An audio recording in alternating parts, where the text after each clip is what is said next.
네, 정치외교 안보 분야 질문 하나 해주시면 고맙겠습니다. 네, JTBC의 유선희 기자 질문 주십시오.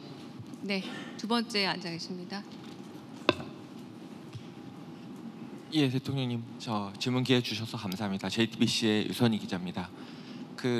우리 외교 안보 이슈와 관련해서 이제 50일 앞으로 에이펙이 다가왔습니다. 미국 그리고 중국의 정상이 찾는다는 점에서 굉장히 큰 행사가 될 걸로 예상이 되는데, 거기에 이제 특히 저희가 관심이 가는 것이 대통령님께서 한미 정상회담 때도 언급하셨던 북미 대화 재개와 관련한 노력이 있는지, 어떤? 북미 대화 재개와 관련해서 뭐 김정은 위원장이 직접 오지 않더라도 어떤 북미 간의 노력이 있을 수 있을지, 또 거기서 우리 대통령님께서 페이스메이커 역할을 하시는 것을 좀 준비하고 계시는 게 있는지 궁금합니다. 뭐 여러분들이 다 보시는 것처럼 북한의 태도는 냉랭하죠. 우리 대한민국 한국 정부의 태도가 과거에는 삿대질하고 무력 침공이라도 할 것처럼 막 자극하고 무인기 보내가지고 막 윙윙 소리 내면서 막 평양 상공을 막 돌아다니고, 아파치 헬기가 휴전선 분계선 가까이서 뭐 거의 즉각 폭격할 것처럼 이러고 몇 년을 견뎠는데, 북한 입장에서 보면 남한 정부가 뭐 갑자기 정권이 바뀌더니 대북 방송도 안 하고 뭐 몇 가지 유화 조치를 한다고 해서 그들이 획 돌아서 가지고 갑자기 환한 표정을 갑자기 활짝 웃는 표정으로 바꿔서 그렇게 할 거라고 기대했다면 바보죠.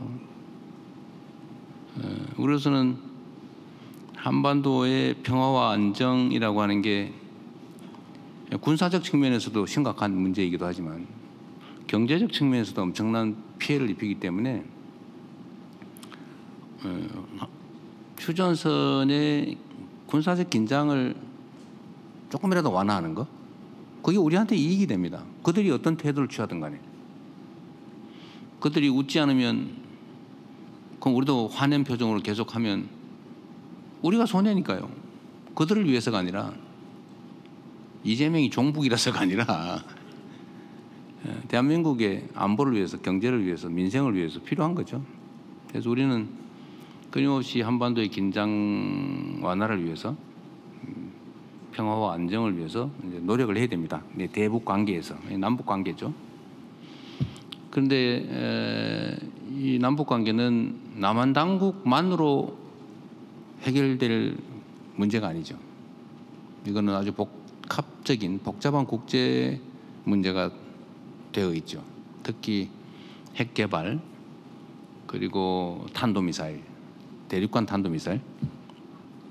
이 문제는 미국이 아주 직접적 이해관계가 있고, 또 북한 입장에서도 체제 위협의 핵심은 남한이 아니라 미국이다 라고 생각하고 있으니까 어떻게든지 미국하고의 관계가 남북 관계보다 더 중요하다고 생각하는 거죠. 휴전협정 당사자도 미국이잖아요. 한국 정부는 사인도 못했죠. 당사자가 아니라는 겁니다. 그리고 그들 입장에서 보면 뭐 전시 작전권도 없는 나라가 무슨 뭐 이렇게 생각하겠죠. 그래서 북미 관계가 중요합니다. 근데 북미 관계가 개선되는 것은 그럼 남북 관계와는 무관하냐? 그렇지 않죠. 저는 언제나 실용주의적인 입장을 취하고 있기 때문에, 진짜 실용주의적인 사람이죠. 이념과 가치, 또 저 개인의 신념 이런 것보다는 국민들의 삶과 나라의 이 국익이 더 중요하다, 또 현실적이어야 된다라고 생각하니까 어떻게 하면 한반도 평화와 안정에 도움이 되느냐를 끊임없이 생각하죠, 크게. 그러면 북미 관계가 개선되고 북미 대화가 열리는 게 한반도 평화와 안정에 도움된다. 그걸 우리가 주도를 하거나 아니면 우리의 바운더리 안에서 이루어져야 된다고 고집할 필요가 저는 없다고 생각하죠. 그래서 제가 페이스메이커 하겠다고 그런 겁니다. 잘하시라고. 그게 우리한테 도움이 되니까. 우리가 주도 반드시 해야 된다고 생각하지 않는다. 환경 조성을 우리가 최대한 하겠다. 지금은 가장 강력한 영향력을 미칠 수 있는 게 트럼프 대통령이다. 그리고 미국이라고 하는 요소도 중요하지만 미국의 대통령 트럼프라는 사람의 특성이 또 한반도 평화 안정 확보에 더 도움이 된다. 내가 보기에는. 그래서 피스메이커 역할을 잘하고 있으니 앞으로도 지구의 마지막 남은 분단 국가 또 세계 불안정의 가장 큰 요소 중에 하나라고 할 한반도 평화 문제를 실질적으로 진전을 만들어내면 뭐 진정한 피스메이커 아니겠습니까? 역할을 해주시라고 얘기했고 지금도 이제 제 기본적인 생각엔 변함이 없죠. 다만 현실적으로 뭘 하고 있느냐? 뭐 우리는 끊임없이 타진하죠. 그리고 노력합니다. 예를 들면 신뢰가 다 깨졌으니까요.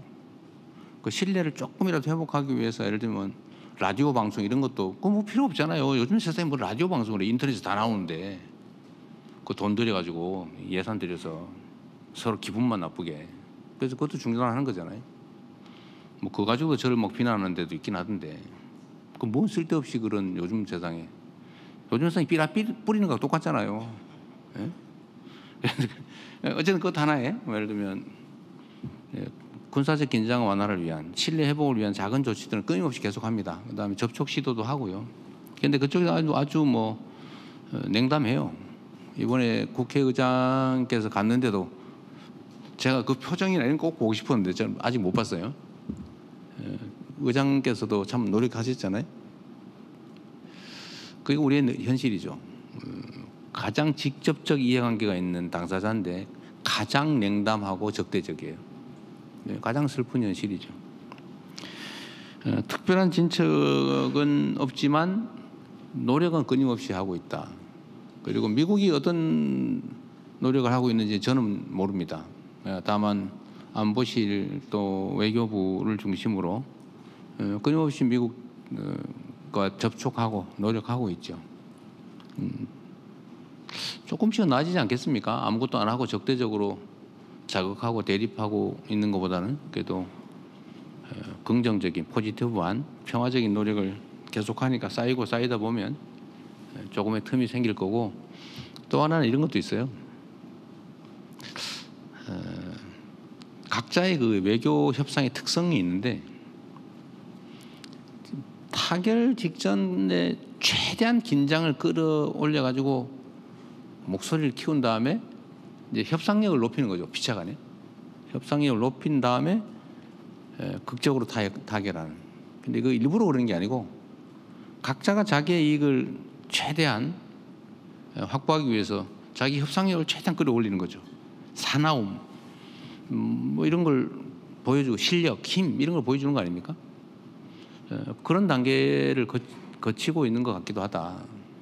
희망적으로 본다면 뭐 그러나 그렇든 아니든 우리는 그런 거는 부수인 거고 아주 본질적으로는 한반도의 평화와 안정, 전쟁을 회피하고 평화를 구축하고 장기적으로는 뭐 100년도 안 됐습니다. 우리가 분단 국가가 된 지. 역사적 시각으로 보면 결코 긴 시간이 아니에요. 수백 년 만에 통일되는 나라가 수없이 많잖아요. 역사에 보면.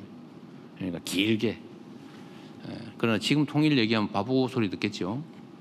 그 전 단계로 평화를 구축하는 게 중요하다 하는 생각을 하고 노력하고 있다 하는 말씀으로 마치겠습니다.